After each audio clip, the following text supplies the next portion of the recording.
I hope this message finds you well. My name is Masume, 27 years old, from Courage. I'm married with 2 children. We've been renting this house for about 7 months now. About 10 days ago, our water heater stopped working. The pilot light just wouldn't stay on. When my husband got home from work, I asked him to fix it. He removed the cover of the water heater to make it easier to relight the pilot. That's when he noticed something, a filthy, grimy plastic bag tucked beneath the water heater. I hadn't seen it, but he did. "What's this bag doing here?" he muttered, pulling it out and handing it to me. He then turned back to the heater, focused on fixing it. The plastic was disgustingly dirty, yet, for some reason, I felt compelled to open it, even though I usually have a strong aversion to touching anything unclean. It was like something had taken control of me. The plastic was stuck together, warped from the heat of the water heater. With trembling hands, I pried it open. Inside was a tiny, ancient-looking bottle. A small piece of brown paper was crammed inside, surrounded by what looked like dried herbs. The bottle was sealed with a cork, jammed in so tight it couldn't be easily opened. At that moment, a wave of dread washed over me. My husband glanced at the bottle in my hands, and his face went pale. "Oh my God, that's some kind of black magic," he exclaimed. Panic surged through me, and I quickly threw the bottle into the trash.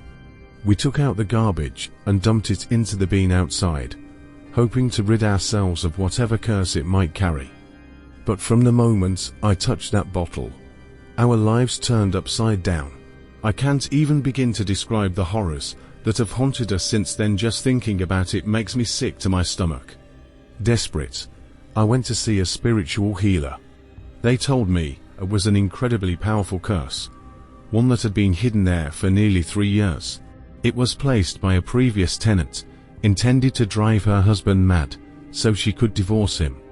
Dear friends, I beg you never touch anything strange or out of place, especially things that give you a bad feeling.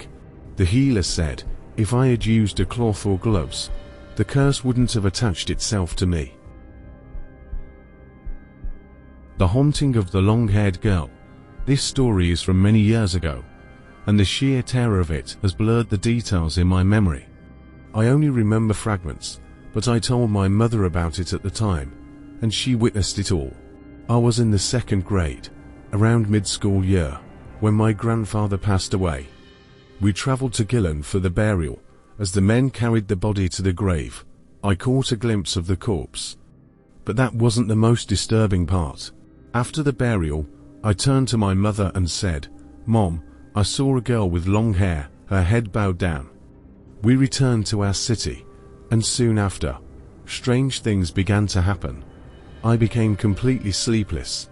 Every night, I would wake up with wide, bulging eyes, screaming and crying that a girl was staring at me.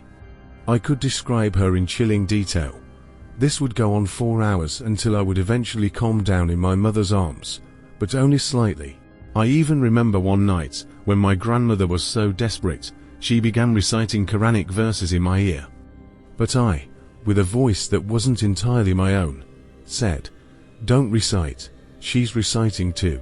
Even now, it sends shivers down my spine to think about how terrifying and incomprehensible this was for an 8-year-old.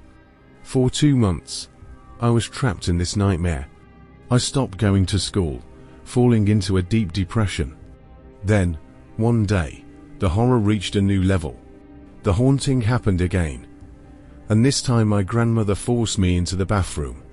My screams pierced the air, and my mother rushed in to find me sobbing uncontrollably, clutching my back.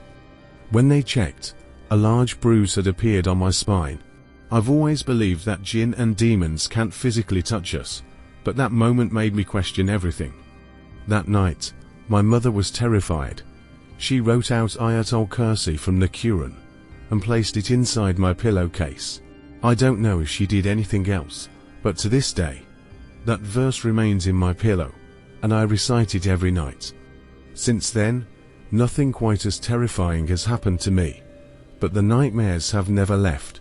They've haunted me for years, leaving me drained and exhausted every day. At least now I can sleep, even if the dreams are relentless. This experience is one of those mysteries that was never solved. I never found out who or what I was seeing.